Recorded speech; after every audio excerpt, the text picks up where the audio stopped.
और ये अज्ञानी आचार्य और ये शंकराचार्य हमारे धर्म गुरु कहते हैं श्री कृष्ण जी अपने विषय में कह रहे हैं और कोई परमात्मा नहीं, नहीं और कोई नहीं है।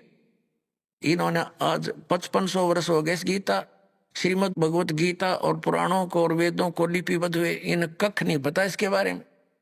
आचार्य का अर्थ गुरु होता है और गुरु अध्यापक होता है जो सिलेबस से पूरा परिचित हो, मास्टर हो। और जिसने कख नहीं पता वो काय का टीचर, काय का आचार्य है।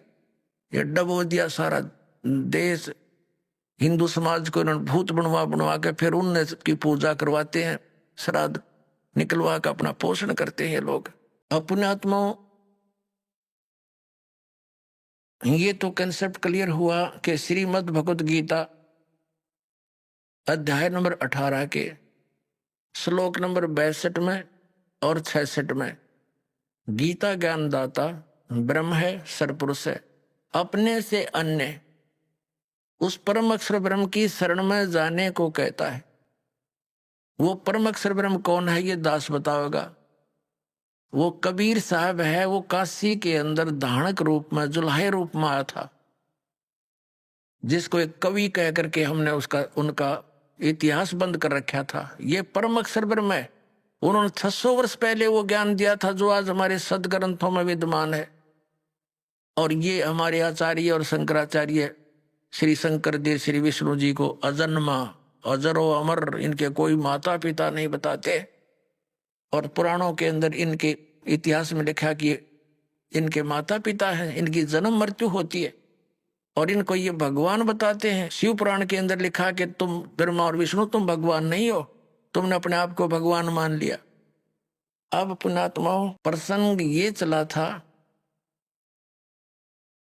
कि हमारे धर्म गुरु शंकराचार्य आचार्यों और सतयुग से लेकर आज तक इन ब्राह्मणों यानी ऋषियों को तो ज्ञान कहाँ होगा, इनके भगवानों को ज्ञान नहीं। जिनको ये भगवान बताते हैं विष्णु और शंकर जी को और ब्रह्मा जी को, और इनको ये भगवान बताते हैं, ये मालिक बताते हैं, और ये भगवान नहीं है, ये प्रमाण है पुराण में। अभी कंसेप्ट क्लियर करते। ये है पवित्र शिव महापुराण। पुण्यात्माओं, एक समय श्री ब्रह्मा जी और विष्णु जी का आपस में युद्ध हो गया। किस बात पर युद्ध हो गया कि ब्रह्मा जी कहते हैं विष्णु जी को कि मैं तेरा पिता हूं, तेरा जनक हूं। विष्णु जी कहते हैं मैं तेरा पिता हूं, मैं तेरा जनक हूं। इस प्रकार दोनों का युद्ध हो गया। इनके दोनों के युद्ध को समाप्त कराने के लिए ऊपर से इनके पिता ने, इस ब्रह्म ने, सरपुरुष ने इनके बीच में एक सतम खड़ा कर दिया, लिंग, बहुत बड़ा पिलर तेजों में। इन्होंने लड़ना तो छोड़ दिया, उसका और छोर खोदने लगे। फिर यहां पर यह प्रकट हो गया शिव जी का रूप धारण करके। ये ऐसे छल करता है, इसने प्रतिज्ञा कर रखी है कि मैं अपने वास्तविक काल रूप में कभी किसी के सामने प्रकट नहीं होऊंगा। इसका काल रूप कौन सा है? गीता जी अध्याय नंबर 11 के श्लोक नंबर 47-48 में यह कहता है कि अर्जुन देख, ये है मेरा काल रूप, विराट रूप। और इसकी प्राप्ति ना वेदों वर्णित विधि से, ना जप से, ना तप से, ना यज्ञ से, किसी प्रकार से नहीं हो सकती। ये तो मैं अपना अनुग्रह करके तेरे ऊपर कृपा की है, तेरे से पहले इसको किसी ने नहीं देखा था और ना आगे कोई देख सकता। गीता जी अध्याय नंबर 7 के श्लोक नंबर 24-25 में यह कहता है कि ये मूर्ख जन समुदाय मुझ अव्यक्तम व्यक्तिम आपनम मनन्ते, मुझ अव्यक्त को मैं अपने योग माया से छुपा रहता हूं। ये मूर्ख जन समुदाय मुझे व्यक्ति रूप में आया हुआ कृष्ण मान रहे होंगे। I am not Krishna. तो वो छुपा रहता है। ऐसी छल क्या करता है, कभी विष्णु रूप का धारण करके किसी को दर्शन दे देता है, ऋषि को, साधक को। तो वो विष्णु जी की महिमा गाता है कि आप ही सर्वशक्तिमान हो, मैंने समाधि काल में आपके दर्शन हुए, आप छुपाए हो अपने आप को। ऐसे ही कोई साधक साधना कर रहा है ब्रह्म की, तो उसको ब्रह्मा के रूप में दर्शन दे देता है। वो कहता है ब्रह्मा जी, ये ब्रह्मा जी सर्वशक्तिमान है, ये छुपाए बैठे अपने आप को। और किसी को शंकर भगवान के रूप में दर्शन दे देते हैं, तो वो कहते हैं शंकर भगवान ही सर्वेश्वर है। तो इस प्रकार यह भ्रम फैला रखा था इस काल भगवान ने। और इसी के आधार से श्री ब्रह्मा जी श्री विष्णु जी को भ्रम हो गया कि मैं पालन करने वाला, ब्रह्मा जी का मैं उत्पत्ति करने वाला। अब श्री विष्णु जी को ये था कि तुम मेरी नाभि कमल से उत्पन्न हुआ। ब्रह्मा जी कहते हैं मैं सारी सृष्टि का उत्पन्न करने वाला हूं, मैं प्रजापिता हूं। इन दोनों का युद्ध हो गया। तो तब ये आके खड़ा हो गया उनके पास और उनसे क्या कहता है कि तुमने अज्ञानता से अपने आप को ईश मान लिया, भगवान मान लिया, यू आर नॉट गॉड। ये दिखाता हूं आपको, ये देखिएगा श्री शिव महापुराण हिंदी टीका सहित भाग 1। ये शिव महापुराण है, ये श्री शिव महापुराण। इसके कौन है लेखक? विद्यावृद्धि पंडित ज्वाला प्रसाद जी मिश्र कृत हिंदी टीका सहित, खेमराज श्री कृष्णदास प्रकाशन मुंबई। ये शिव महापुराण है।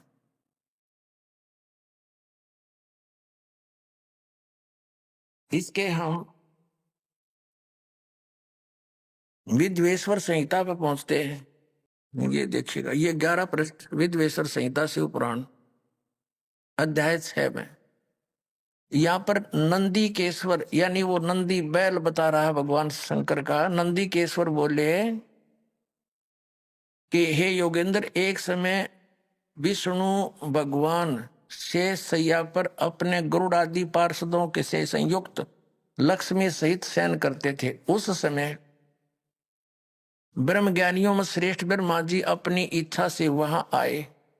सब प्रकार सुंदर सेज पर शयन करते हुए कमल लोचन विष्णु जी से पूछने लगे, तुम कौन हो? मुझे देखकर अभिमानी पुरुष के समान शयन करते हो। वत्स बेटा उठो, देखो मैं तुम्हारा स्वामी आया हूं। आए हुए स्वामी का गुरु को देखकर जो मान करता है वह उस द्रोही मूड का प्रायश्चित होना निश्चित है। यह सुनकर विष्णु जी के अंतर्मत क्रोध हुआ, पर ऊपर से दिखाया नहीं, परंतु बाहर से शांत रहे और बोले, बेटा वत्स ब्रह्मा। विष्णु जी बोले ब्रह्मा जी को, वत्स बेटा तुम्हारा मंगल हो, बैठो इस आसन पर विराजो। इस समय तुम्हारे नेत्र कुटिल और मुख वक्र क्यों हो रहा है? ब्रह्मा जी बोले, हे वत्स विष्णु, तुमको समय के प्रभाव से अभिमान है। हे पुत्र, मैं तुम्हारा रक्षक और जगत का पिता मैं हूं। विष्णु जी बोले, यह तो सब जगत मुझ में सतीत है, तुम चोर के समान किस प्रकार अपना कहते हो? तुम मेरी नाभि कमल से उत्पन्न हुए हो, इससे तुम मेरे पुत्र हो। इनका लठ बाज गया। ये गणी ना पढ़ावे आगे आते, इनका आपस में लट्ठम लट्ठा हो गए। देवता फूल बरसाने लग गए। अक्षाबास मरो कटके। ये हमारे देवताओं के लक्षण देखिए। ये हम अब 11वां पृष्ठ पढ़ रहे हैं, अभी यहाँ नीचे आ गए हैं। यहाँ देखो विद्वेश्वर संहित का, मैं श्रेष्ठ हूं, मैं स्वामी हूं, ऐसा कहकर एक दूसरे को मारने की इच्छा से युद्ध करने में उत्सुक हुए। संपूर्ण देवता विमान में बैठकर उस महाअद्भुत युद्ध को देखने चले आए और आकाश में उनका ऊपर फूल बरसाने लगे। हमारे देवताओं, ये हमारे देवता, दो भाइयों का झगड़ा हो जा तो सभ्य व्यक्ति उनका छूट बीच बचावा करा कर कहीं लड़के ना मर जा। अरे ये देवता फूल बरसावक, मरो लड़के हैं, हो जाओ खत्म है तेरा गजब। भैया इन इतिहासों को पढ़ते थे हम। अब ये काल आ गया, इनके बीच में सतम डाल दिया इनके पिता ने पिल्लर तेजों में बहुत। इसके और छोर को खोजने लगे, इन कुछ नहीं पाया। ब्रह्मा ने झूठ बोल दिया। ये कथा आप सुनते रहते हो। इसलिए इनके बीच में आ गया और फिर इनको क्या हिदायत देता है कि तुम भगवान नहीं हो, तुमने अपने आप को भगवान मान लिया। ये देखिएगा शिव पुराण 17 पृष्ठ पर हम आ गए। विद्वेश्वर संहिता है ये, विद्वेश्वर संहिता भाग 1 का अध्याय 9। अब यहां निंदिकेश्वर फिर बोले कि इस प्रकार जब वो दोनों नरम हो गए, भगवान ने नरम हुए ब्रह्मा विष्णु पर अनुग्रह करके, क्या बताया? उन दोनों की अज्ञानता और वैर को दूर करने के अर्थ दोनों से कहा कि मेरे सकल और निष्कल भेद से दो रूप है, परंतु और ईश्वर नहीं। इस कारण से दोनों उन के दो रूप नहीं हो सकते। पहला सतम रूप और पीछे मूर्तिमान रूप धारण किया, इसमें ब्रह्म निष्कल और इस रूप गुण सगुण, मेरे दोनों रूप सिद्ध और दूसरे के किसी के नहीं। अब इनसे क्या कहा, इस कारण से तुम दोनों को अथवा दूसरों को ईश तव की प्राप्ति नहीं हो सकती। तुमने ब्रह्मा और विष्णु ने अज्ञानता से अपने को ईश माना, भगवान मान लिया, यह बड़ा ही अद्भुत हुआ, ये बड़ा गलत हो गया। उसको दूर करने को ही मैं रण स्थान में आया। अब तुम अपना अभिमान त्याग कर मुझ ईश्वर में अपनी बुद्धि लगाओ। मेरे प्रसाद से लोक में सब अर्थ प्रकाश होते हैं। अब ये क्या कहता है कि मैं जगत का वर्धक होने से मैं ब्रह्म हूं।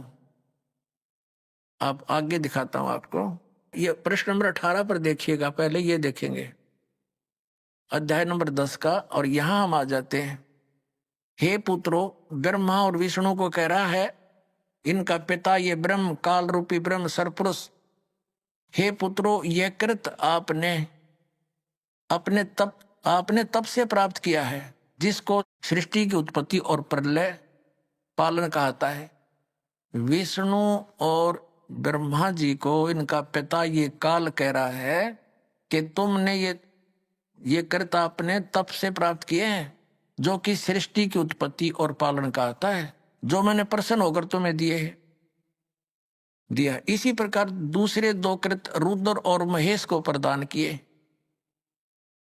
परंतु अनुग्रह कृत कोई भी पाने को समर्थ नहीं है।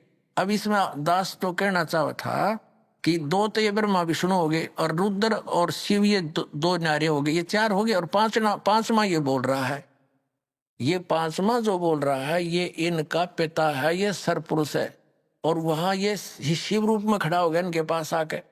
ये ऐसे ही धोखे से काम करता है, अपनी वास्तविकता से परिचित नहीं होने देता। ब्रह्मा और विष्णु ने शंकर भगवान मान लिया। अब आगे देखना ये क्या कहता है, ये काल जो इन चारों को संबोधित कर रहा है, वो कहता है कि मेरा ओंकार मंत्र है। अब हम 19 पृष्ठ पर आ गए, 18 पढ़ लिया। विद्वेश्वर संहिता अध्याय 10 ही चल रहा है, यहां देखना।